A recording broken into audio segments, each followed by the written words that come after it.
educación por principios, educación cristiana, que no es una hora de Biblia a la semana, educación cristiana. Don Luis, una pregunta. Creo que Manuel ya lo dijo en buena parte, que es, toda teología propia siempre nos va a plantear de entrada nomás la tremenda limitación que nosotros debemos reconocer, que tenemos nosotros para poder acceder al conocimiento de Dios. Somos seres muy limitados, sumamente limitados, y el tema de la negación es importante para que nuestro ego, cuando empezamos a adentrarnos en el conocimiento por la vía de la teología propia, no nos juegue una mala pasada. Si algo tenemos nosotros que mantener a raya, es nuestro ego. Siempre los atributos de Dios van a ser la única forma que nosotros tenemos de poder acercar nuestro conocimiento a la naturaleza divina. Pero siempre nos vamos a quedar cortísimos. Es como el cálculo de un límite. En el punto no podemos calcular, tenemos que hacer una aproximación. Es correcto. Estaba pensando la palabra, Andrés, que podríamos utilizar, es la definición de Dios, es la definición del poder. Dios es la definición del amor. Él es poder, Él es amor en su naturaleza y todas las perfecciones que podamos encontrar en el mundo. Los errores, podemos caer en simplicidad si decimos que Dios simplemente es como nosotros pero más grande, entonces no caigamos en eso. Pero el otro error es el contraste absoluto de decir Dios es tan diferente de nosotros que ni siquiera lo podemos definir, que ni siquiera podemos hablar de ello, que ni siquiera no es así, porque si no Dios no se habría dado a conocer en nuestro idioma. Y la razón, creo, por la que podemos realmente hablar de Dios es por el hecho de que toda la creación, incluidos nosotros, somos reflejo de ese creador. Entonces, de otra manera, si no existiera esa relación, posiblemente no podríamos, pero existe. Entonces, siempre tratemos de mantener esta idea. El paradigma es otra palabra que podemos usar. Dios es el paradigma del poder, Dios es el paradigma del amor. Son ideas podríamos usar, dependiendo de con quién estemos hablando. Una preguntita. Sí, gracias. Tengo una dudita ahí.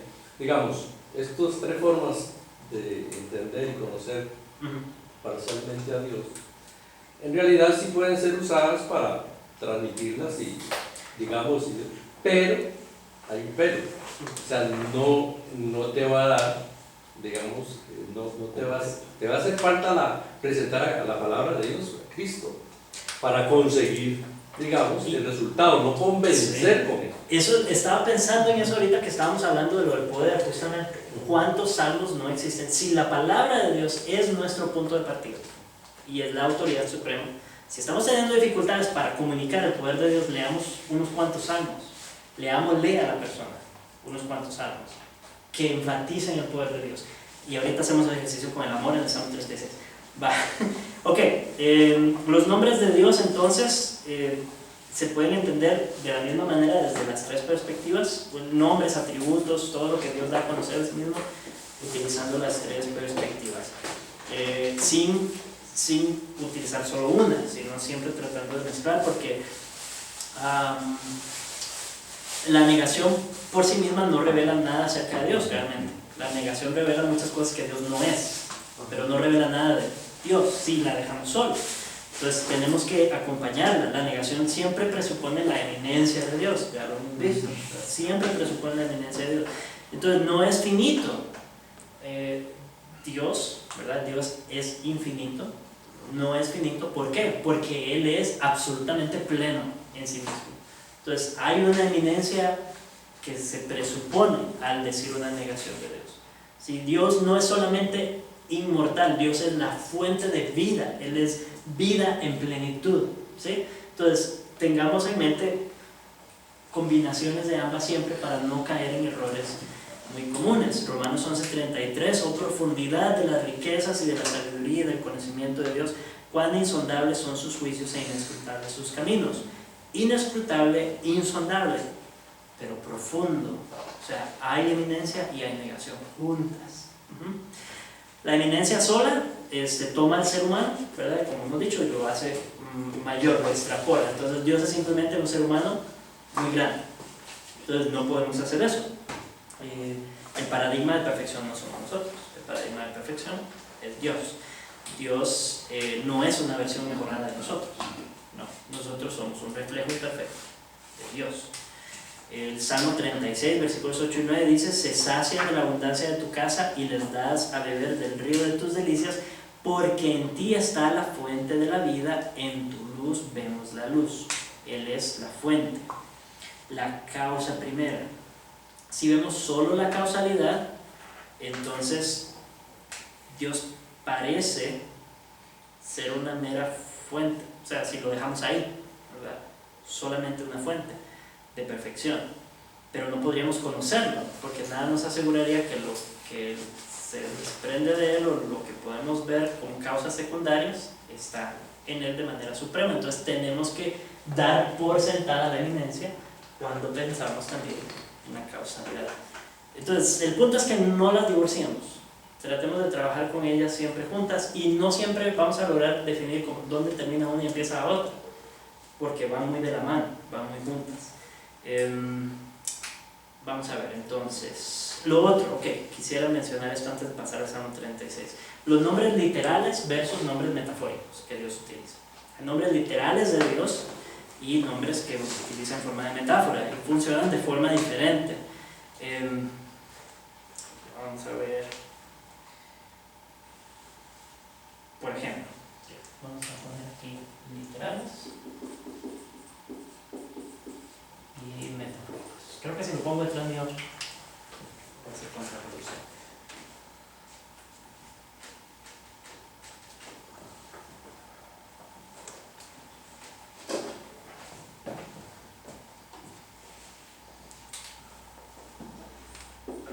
Literales.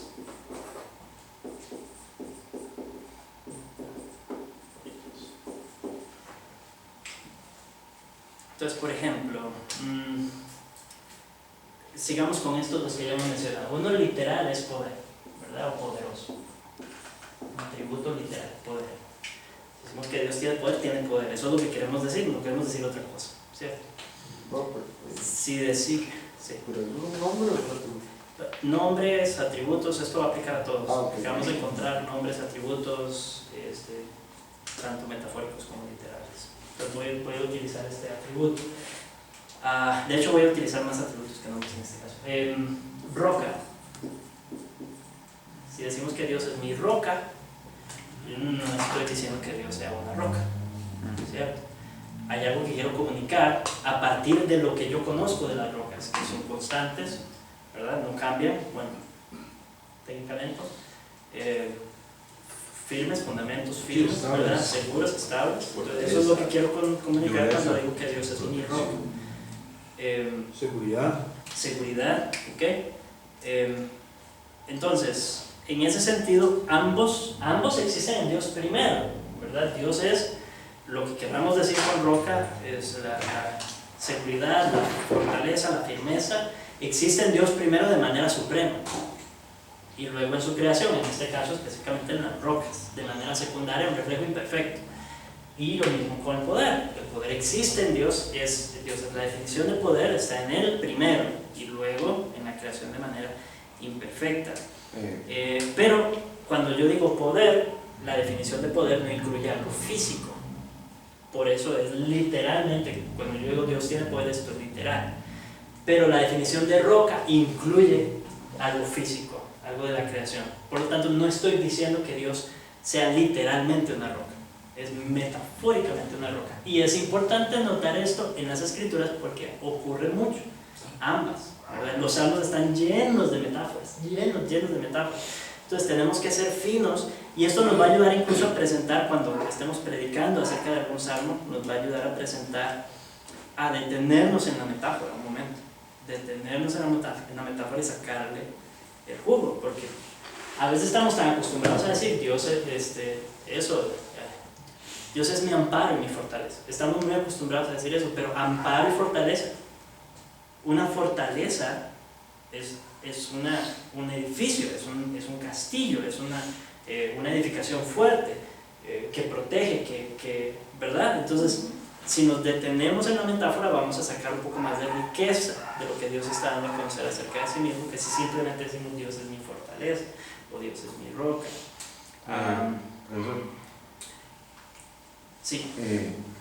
yo soy un humilde, bueno, nada que ver con los pastores que hay aquí, ¿verdad? Cuando hablábamos del nombre de, cuando se hablaba del tema del nombre de Dios, yo me imaginé que iba a dar como una definición de un montón de nombres que hay de Jehová. Lo vamos a hacer, sí, vamos a entrar a eso cuando entremos al tema de los nombres. Lo que les decía, esto es como introducción, estamos montando vocabulario común para cuando ya empecemos a escarbar, ¿verdad? Pero nombres y atributos los vamos a estudiar juntos. Nombres y atributos, de hecho ahí lo pueden ver en el sílabo, vamos a tomarnos 2 semanas para estudiar todo esto junto, porque son definiciones de Dios, formas en las que Dios se ha dado a conocer tanto en sus nombres propios como en sus atributos, y entonces por eso a veces los voy a utilizar así un poco intercambiablemente. Voy a adentrarme en los nombres propios de Dios más adelante. Una forma de reconocer cuando es vocabulario literal y cuando es vocabulario metafórico, esto es un poco gracioso, pero por si acaso tenemos dificultades. El vocabulario metafórico admite la negación.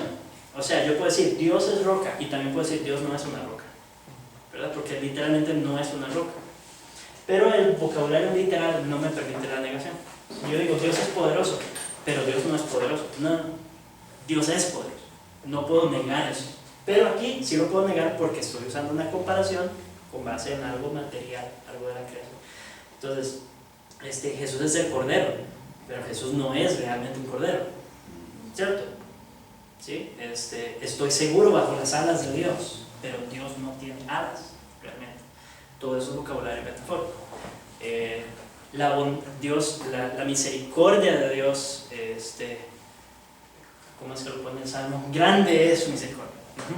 Grande es la misericordia de Dios. Pero Dios no tiene misericordia. No, sí. Ahí no hay vocabulario metafórico, es literal. Grande es la misericordia de Dios. Dios tiene misericordia y sí es grande. ¿Me explico? Entonces, eso nos va a ayudar a leer las Escrituras. ¿Cómo distinguir? Yo sé que con esta es como bien fácil, pero se van a presentar algunas un poco más complicadillas. Entonces, esta pregunta puede ayudarnos. Simplemente recordar que la metáfora se puede negar sin traicionar la naturaleza de Dios. Vale, casi que añade luz incluso a la naturaleza de Dios. Hagamos un ejercicio rápido. Por ejemplo, si digo que Dios es bueno, ¿eso es literal o metafórico? Literal. Fuego consumidor. Metafórico. Justo. Literal. Fuerte. Literal. Mi fortaleza. Metafórico. Dios es amor. Literal. Dios es fuente de agua viva. Metafórico. Dios me salvó con su brazo fuerte. Metafórico. Sus ojos están sobre los justos. Metafórico. Okay. En el literal, entonces, el cuidado que tenemos que tener es: Dios es bueno, sí, pero no como los hombres son buenos. Esa es la negación que admite el literal. Dios es bueno, pero no como los hombres son buenos, o no como nosotros entendemos la bondad. Dios es amor, pero no como los hombres aman. No como el amor que los hombres entienden por amor. Ok. Sí. También era una forma que escuché en una conferencia, y era que el carácter ontológico de esas definiciones solo pueden existir en lo literal, en Dios. Entonces, yo cuando soy bueno hago la acción de la bondad, pero en mí mismo no existe la bondad. Entonces, ontológicamente no se podría hablar de poder en Dios. Como parte de su naturaleza. No sé si me entiendes. Sí, como parte de su ser. Nosotros lo podemos manifestar y lo recibimos lo recibimos de Dios. Dentro de las categorías creadas, solo se podría manifestar o ser recibido. Correcto. Muy bien, me gusta eso. Dentro de la naturaleza creada, Categorías creadas. solo se puede manifestar O ser recibido. o ser recibido. Andrés. Que tal vez algo, bueno, a mí me ayuda, pienso yo que podría ayudarnos a verlo, es que obviamente estudiamos a Dios por separado, pero Dios es uno. O sea, ¿a qué me refiero? Digamos, poder. inmutabilidad, ok, Sí. pero todas sus características son unas en Él, entonces todas son como que se mezclan en Él. Por ejemplo, Dios es todopoderoso y no sé, Dios es... Y todo bondad. Y todo bondad, o Sí. es infinito, infinitamente bueno, infinitamente, no sé, justo, Sí, santo. Sí, correcto. Sí. Necesitamos separarlas para poder entender. Eso es nosotros. Esa es una limitación. Sí, esa es una limitación. Pero es bueno pensar en esos términos también, Sí. porque derrama luz, ¿verdad? Es una cosa decir, por ejemplo, o sea, hay gente que tiene muy claro el concepto de que Dios es poderoso, pero su bondad no está tan clara, ¿verdad? Entonces hay que unir esas dos. Y eso ayuda, por ejemplo, con el tema del amor, porque Dios es amor, pero Nos también vamos a siempre es todavía. eternamente justo. En el Salmo 36 vamos a hacer. Sí, ok. Muy bien. Interpretación de estos nombres metafóricos. Bueno, ya hemos hablado un poco de esto, pero dependen de nuestra vida física aquí, ¿verdad? Por eso entendemos qué quiere decir cuando dice que es roca, que tiene alas, que estamos seguros bajo sus alas. Es por nuestra realidad física. En ese mundo, cuando decimos que Dios está cercano, eso no quiere decir que Dios está cerca, eso es otra metáfora. Dios no está cerca en el sentido que nosotros entendemos de cercanía, ¿verdad? Nosotros mismos lo usamos metafóricamente. Y no sé, un fulano puede decir, bueno, tengo una novia en China y cada día me siento más cerca de ella. Es una metáfora, no está más cerca porque está en China, pero por la interacción y la relación se siente más cerca. Pero ese es el punto, nosotros sí usamos ese marco de referencia de cercano, lejano, arriba, abajo, lo que hablábamos, profundidad, todo eso, pero en Dios no se da así. Es así, Dios se manifiesta así porque nosotros vivimos en este plano físico. Algunas son culturales, ¿verdad? Pero hay otras que son universales, entonces tenemos que reconocer esas también. Metáforas culturales en la Biblia hay, y metáforas universales en la Biblia también las hay. Metáforas universales, bueno, esa de la altura, por ejemplo, siempre arriba es mejor, ¿cierto? No importa en qué cultura estemos, arriba siempre es mejor que abajo. Dios está ¿Cierto? Entonces Dios está arriba, una promoción en el trabajo, un ascenso siempre es bueno, nadie nunca se va a quejar porque lo ascendieron, tal vez sí. Pero el punto es ese, arriba siempre es mejor, superior siempre es mejor, abajo siempre es peor, y eso es universal, en todas las culturas es así. Hay metáforas como la vida es un viaje, yo creo que no importa en qué idioma digamos eso, todos entienden la idea, ¿verdad? De que la vida es un viaje. Y la de tu palabra, es lumbrera a mi camino, eso es una metáfora universal. Todos saben lo que es andar en tinieblas, todos saben lo que es tener un camino iluminado por donde se puede transitar. En fin, entonces tratar de profundizar un poco en eso. Dios habla entonces desde nuestra perspectiva, porque los cielos para Dios no están arriba, la luz y las tinieblas para Dios son exactamente lo mismo, Él ve igual en la luz y en las tinieblas. El cielo y la tierra son su creación, las dos, el cielo y la tierra. Él está tan cerca de San José, Costa Rica, como lo está de Saturno. Es por nosotros. Y, ok. Muy bien. Razones para entender bien estas descripciones de Dios. Simplemente esto va a mejorar, simplemente no nada así. Va a mejorar nuestra lectura de las Escrituras en primer lugar y por lo tanto nuestra adoración. Va a mejorar nuestra predicación. Si somos predicadores o maestros, esto va a mejorar nuestra predicación, va a mejorar nuestras oraciones, porque entonces vamos a poder orar en armonía con la notación musical de las Escrituras. Va a mejorar nuestra alabanza, definitivamente. Va a mejorar nuestra comprensión del lenguaje de las Escrituras y la manera de presentarlo a otros. Entonces, en alguna medida hay un solazo, una tranquilidad en el hecho de que, bueno, que si no vamos a poder entender a Dios a la perfección, no lo vamos a poder conocer a la perfección, pero por lo menos de este lado del cielo voy a poder seguir la melodía, como un niño que repite una canción que no sabe de partituras, ¿verdad? No estamos ahí, todavía no le vemos cara a cara, pero vamos a empezar a partir de lo que él ha dado a conocer. Un ejemplo que daba el profesor de este curso es, por ejemplo, para jugar fútbol se depende 100% de las leyes de la física, ¿cierto? totalmente. Para jugar fútbol se depende de la leyes de la física, pero usted no debe ser un físico para jugar fútbol. Entonces nosotros no vamos a conocer a Dios como Él se conoce, pero vamos a hacer lo mejor que podamos para conocerlo de la mejor manera, según lo que Él ha dado a conocer acerca de sí mismo. Y tratemos de hallar solaz en eso, que Él nos ha dado a conocer lo que necesitábamos saber también, para poder peregrinar hacia ese momento final en que estaremos ya ahora sí viéndole cara a cara. Abramos el Salmo 36 y terminamos con esta parte, este ejercicio breve. Les prometo que va a ser breve. Solo son 5 páginas aquí en mis notas. No es broma. Ok, Salmo 36. Entonces, denle una leída, igual, una leída rápida, y vayan pensando en qué nombres, atributos de Dios y obras, incluso porque Dios se da a conocer también a través de sus obras, qué obras de Dios se ven en el Salmo. Salmo 36, nombres, atributos y obras.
Muy bien.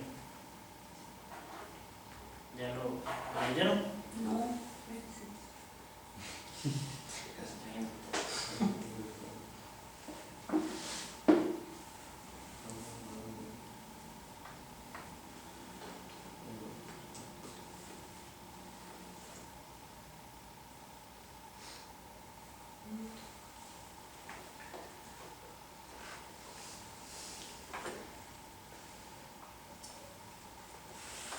Muy bien. ¿Qué nombres aparecen en el Salmo 36? Nombres de Dios. Jehová. Ok, su nombre propio, ¿verdad? Podríamos llamarle así, el Yahweh, traducido Jehová en la Reina Valera y traducido el Señor en la Biblia de las Américas. Versículo 5, versículo 6 aparece el nombre Jehová. ¿Qué otro nombre aparece? También.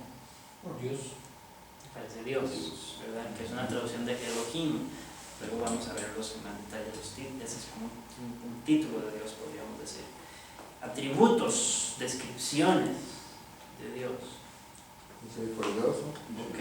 Fidelidad, justicia. Fidelidad, justicia. Bien. Habla de sus juicios en el versículo 6 y ahorita vamos a hacer la distinción entre sus juicios y su justicia. Luz. Las obras. Ok. El sacia a los hombres, los sostiene. Ok, la conservación o preservación, ¿verdad? De los hombres. Habla de que tiene luz, ¿verdad? Que es manantial de vida, ¿cierto? También habla de su torrente de delicias. Torrente de delicias, dulzura de tu casa. Se refiere a Dios. Sí, ahí está la verdad. Y Y la sombra de sus alas, ¿verdad? Ahí hay dos cosas, tiene alas y tiene sombra. Abismo grande. Sí. Está la palabra amparo también en el versículo 7. Ok. Y bueno, las obras creo que la única es esa de preservación, en algunas traducciones salvación de los hombres, conservación. Aquí menciono que. Muy bien, ahora sí, teniendo estos en mente, hablemos un poco del cómo. Cuando habla de la misericordia hasta los cielos, tu fidelidad hasta las nubes, tu justicia como los montes de Dios, tus juicios como abismo, ¿verdad? ¿Qué está enfatizando de los tres enfoques, de las tres formas? La eminencia, Eminencia sería énfasis, ¿verdad? Principalmente eminencia. Claro. Habla de manantial de vida, de que en tu luz veremos la luz. La fuente. Como fuente, causalidad, Causalidad. ¿verdad? Y podemos repetir el del abismo, ¿verdad? Sus juicios, abismo. Eso, ¿qué es lo que uno piensa cuando piensa en un abismo? Que no puede seguir. Que hay como un freno, ¿verdad? No se puede seguir, no se puede ir tan profundo, no se puede conocer. Entonces, ahí hay negación implícita, no está explícita, pero hay una negación implícita en decir que sus juicios son abismos. Y quiero enfatizar el hecho de que aquí sus juicios se refiere a sus decretos, el plan de Dios para la historia, podemos ponerlo en esos términos. No está hablando de juicios de ejercicios de justicia, sino de sus decretos, sus planes, sus juicios, sus pensamientos. Eso que era planeado para la historia es un abismo, es inconocible, es un secreto, es profundo. ¿Okay? Muy bien, ese es el cómo.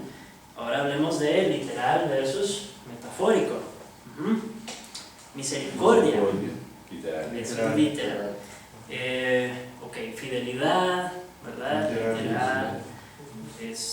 Tenemos justicia, literal. Y tenemos sus juicios, eso es literal. Pero sus juicios como abismo, metafórico, ¿verdad? Sombra. La sombra de sus alas, tanto las alas como la sombra, metafórico. Manantial de vida, Metafórico. el torrente de delicias, Metafórico. y Grosura. La grosura, sí. la milagrosura, también metafórico. Luz, Luz es literal. No. no tenemos que responder esa pregunta hoy. Temor de Dios. Hay muchos debates, Sí. que no se han resuelto. No es como la tos. Daniel, ¿y Yo temor creo de que Dios? Es ambas. ¿Qué dice ahí temor de Dios?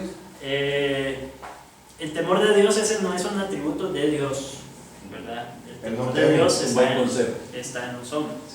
Un buen concepto. Ok. Este salmo empieza hablando de los malvados. Eso es lo que empieza a hacer, ¿cierto? Y una descripción bien triste de la maldad que rodea al salmista. Y el salmista dirige su atención a el amor de Dios, podríamos decir. ¿Sí? ¿Estarías de acuerdo conmigo? Es su misericordia, su fidelidad, su protección. Entonces podríamos decir, en una palabra, si tuviéramos que resumir una palabra, el amor de Dios. Contempla en todas estas expresiones el amor de Dios y termina con un reposo, el salmista. Lo que podría haberse convertido en una ocasión de reclamar y quejarse y enojarse, porque no solamente son gente mala, sino es gente mala que está en su contra, enemigos suyos. Y el salmista contempla el amor de Dios y termina diciendo, porque me amas, por decirlo así, porque tengo esa claridad de tu amor, puedo descansar. Y sé cuál es el final de esos malvados. Empieza exaltando a los malvados, usa términos muy altos, ¿verdad? Fuertes, en cuanto a la naturaleza de estos hombres malos. Pero el último versículo los tira por el suelo y dice, van a terminar derribados, ¿verdad? Van a terminar destruidos. Eso es lo que les espera. Yo estoy experimentando en este momento la maldad, esa es la realidad del salmista, está experimentando la maldad en este momento, pero contempla el amor de Dios y no desaparecen los enemigos, no en ese momento. No desaparece la maldad en el mundo, no desaparece toda la imperfección, no desaparece toda la persecución, no desaparece la calamidad. Es la perspectiva del salmista que cambia. Y él dice, ya no voy a poner atención entonces a estos malvados que existen, que están ahí, me están persiguiendo, me están atacando, pero yo sé lo que les espera. Y de mi parte sé que soy amado por Dios, sé que Él es mi refugio, sé que estoy seguro bajo su sombra. Vean cómo cambia la teología nuestra experiencia en el mundo. Es importantísimo agarrar esta tarea en serio, de conocer a Dios. Va a cambiarnos la vida. No lo vamos a hacer por eso, esa no es la razón por la que queremos conocer a Dios, pero definitivamente va a cambiarnos la vida. Va a cambiar la manera de entender lo que está sucediendo. Incluso cuando dice, sus juicios son un abismo, yo no entiendo por qué está pasando esto, no entiendo las razones, no entiendo por qué Dios ha ordenado que esto suceda en mi vida, pero sé que me ama, sé que su misericordia es grande, sé que su fidelidad es grande. Y aunque no entiendo sus juicios, sé que su justicia es grande. Y por eso puedo asegurar lo que les va a pasar a estos que están siendo mis enemigos. Ahora, creo que este salmo es como toda una teología del atributo del amor de Dios, ¿verdad? Todos los matices que toca del amor de Dios. Y si esto es así, entonces sepamos que la teología propia el estudio de la teología propia es de lo más importante que podríamos hacer. De lo más importante. Agustín lo puso en términos de la doctrina de la Trinidad, lo que voy a leer a continuación, pero creo que aplica a toda la teología propia. Esto también lo cita el profesor. En ningún lugar son más peligrosos los errores. En ningún lugar nos esforzamos más intensamente, pero también en ningún lugar es más plena la recompensa. Entonces, dediquemos nuestro esfuerzo al conocimiento de Dios, dediquemos todo nuestro esfuerzo al conocimiento de Dios y vamos a disfrutar la vida de una manera diferente. Va a corregir nuestra perspectiva del mundo, nuestra manera de experimentar el mundo. Va a corregir nuestra adoración. No, nada más para todos los estudiantes. Sí. Fíjense cómo tal vez estamos como dos clases, en la anterior que era de teología bíblica y ahora que estamos con teología propia en este caso. Pero fíjense que el estudio, por eso estoy metiéndome en esta parte, en la parte del estudio, porque la primera pregunta en teología bíblica, a la hora de nosotros de llegar a agarrar un texto en teología bíblica que vimos en el curso anterior, era ¿qué dice Dios acerca de Él mismo? Y esa pregunta es la que vamos a tratar de ahora reforzar el estudio para responder a esa pregunta. Simplemente para que los estudiantes que estuvieron en el curso anterior no desliguen lo que estamos viendo, sino que seguimos profundizando nada más lo que vamos viendo y no se desliga una cosa de la otra. El método sigue siendo el mismo. Fíjese que la misma pregunta que establecimos en teología bíblica y la misma pregunta que vamos ahora a escarbar más, con mucho más métodos que podemos agarrar para seguir estudiando lo que Dios nos está dando. Nada más. Muy bien, gracias. Para la próxima clase, hermanos, entonces, nombres, ser y atributos de Dios, vamos a empezar ya a escarbar en ese tema. Recuerden memorizar Santiago 1:17, ese es el versículo de la memoria. Vean qué fácil, un solo versículo después de Santiago 1:17. Y los Santiago. Todo el versículo. Capítulo 1, versículo 17. Y los fragmentos, envíen los fragmentos de lectura al WhatsApp antes de la clase, bueno, un par de horas antes de la clase, ya los deben tener ahí, porque toca leer para de hoy en 8, ya no es para de hoy en 15, pues tienen un poquito menos de tiempo, pero es un poquito menos lectura. ¿Y los cuestionarios? Los cuestionarios los voy a subir mañana y van a estar abiertos hasta el miércoles de la próxima semana. Es muy poquito tiempo, no coman muchas cosas. Voy a ponerme. Sí. Quería aclarar algo, nada más. Vean, las preguntas de la institución de Camino son muy puntuales. Yo noté que muchos escribieron párrafos, ¿verdad? Está bien, nadie les va a quitar puntos por escribir párrafos, pero realmente no debería tomarles tanto tiempo porque son preguntas muy puntuales.